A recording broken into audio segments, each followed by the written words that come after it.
Boa noite, pessoal. Eu me chamo Elielton Messias. E eu me chamo professora Daniela Costa. Hoje nós vamos trabalhar o tema Origem da Vida. Vamos discutir algumas questões, como surgiu e evoluir os primeiros seres vivos.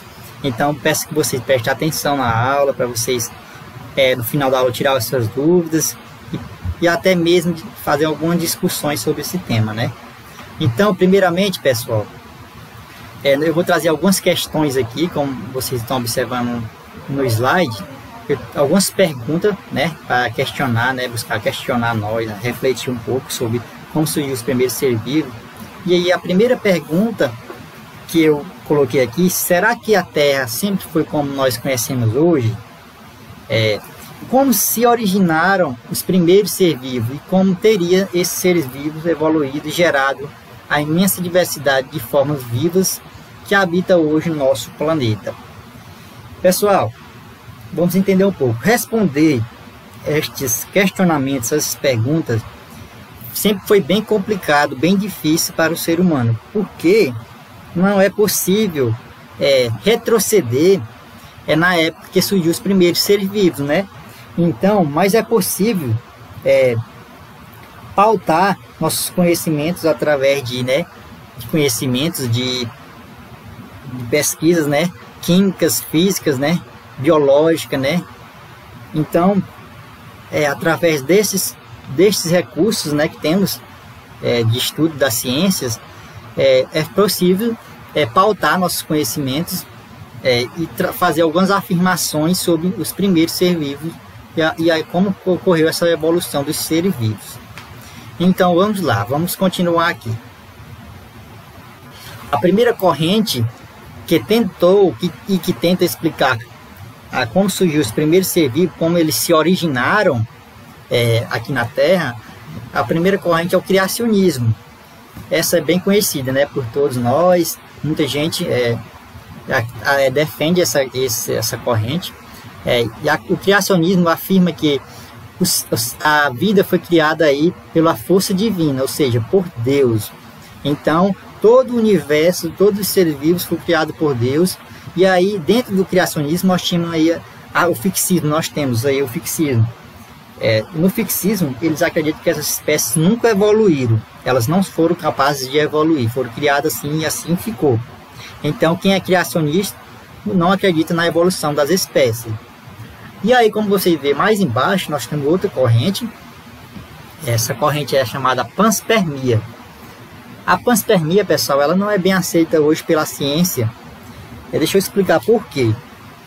Segundo ela, essa corrente, a vida que surgiu aqui na Terra veio de outro planeta, através de um meteoro. Células veio grudadas nesse meteoro, vestígios de seres alienígenas, né? ETs vieram lá, esse vestígio deles, e aí se formou aqui na Terra. Mas é muito complicado, pessoal, ter surgido dessa forma. Por quê? Primeiramente, porque se viesse desses meteoros, o impacto ia ser muito grande. Então, esses seres não iam aguentar tanto impacto, né? Tanta pressão de um meteoro. Já é bem descartado aí. E primeiramente, como nós questionamos eles, perguntamos sobre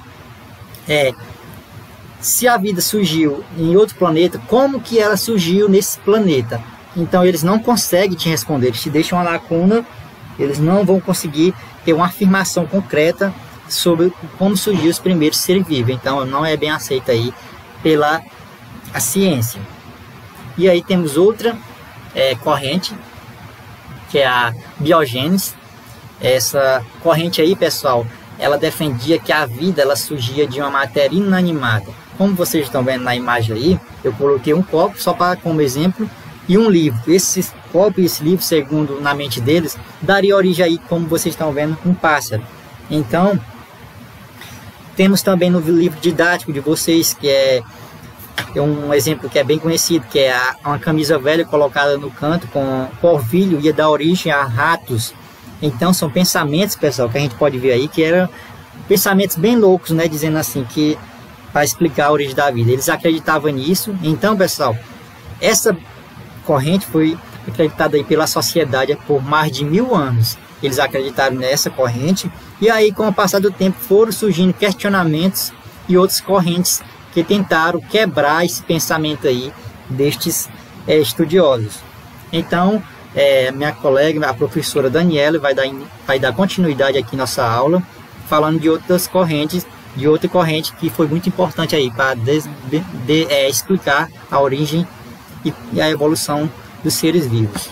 Bom, vou falar um pouco sobre biogênese.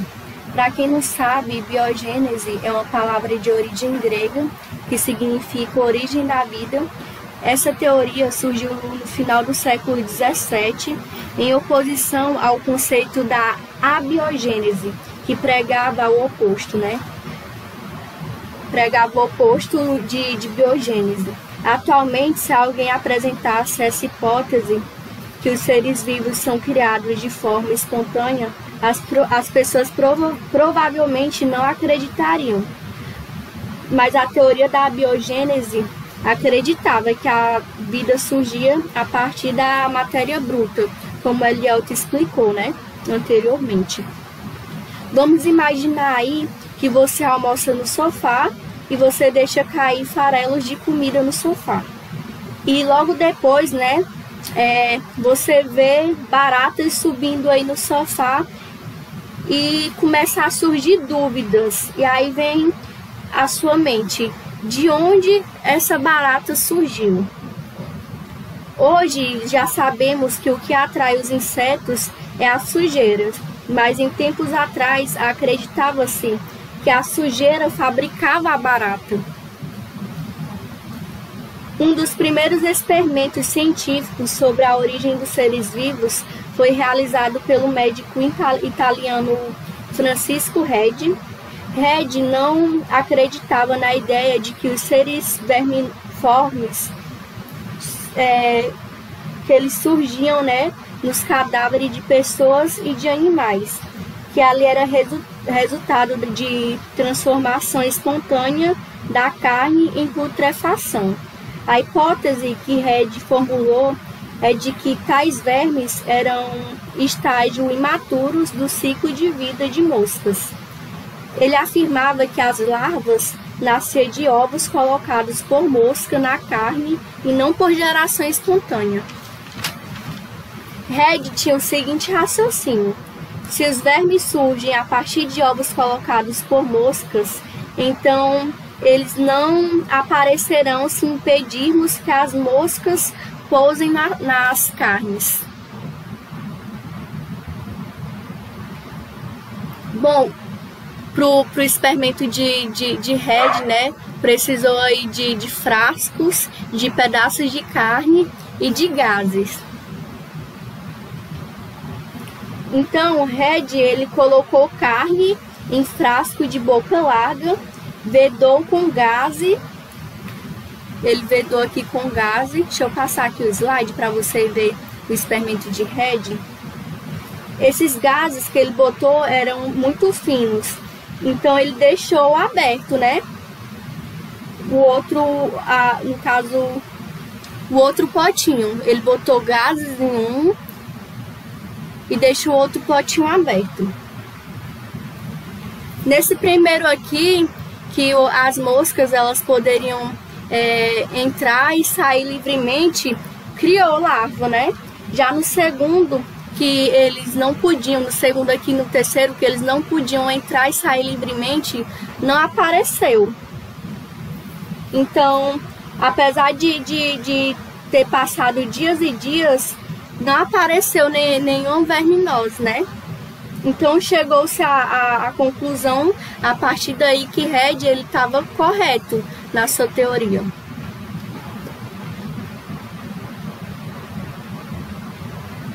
No início da década de 1860, a Academia Francesa de Ciências ofereceu um prêmio em dinheiro para quem realizasse um experimento definitivo sobre a origem dos micro-organismos. Estimulado pelo desafio, né, Louis Pasteur ele começou a trabalhar no assunto. Ele começou a trabalhar aí em um experimento. Ele preparou 4 frascos de vidro com caldos nutritivos. amoleceu seus gargalos no fogo, esticando-os e curvando-os em forma de pescoço de cisne. Depois ele aqueceu os frascos com caldo até quando saiu vapor pelas extremidades dos gargalos e deixou que ele resfriasse, né? O objetivo de Louis Pasteur, ao curvar os gargalos dos frascos, era permitir a entrada do ar, fazer com que as partículas em suspensão ficassem retidas nas paredes dos gargalos curvos, que funcionava como um filtro. Apesar do caldo estar em contato direto com o ar, em nenhum dos frascos com o pescoço de cisne surgiram micro-organismos. Os micro-organismos do ar ficaram presos nas curvas, né, dos gargalos e não chegava até o líquido, né, do frasco. Então, Louis Pasteur, ele quebrou os gargalos de alguns dos frascos e verificou que em pouco tempo seu conteúdo continha micro-organismos, comprovando então que o surgimento dos micro-organismos em caldo nutritivo se dá pela contaminação por germes provenientes do ambiente externo e não por geração espontânea. Obrigada.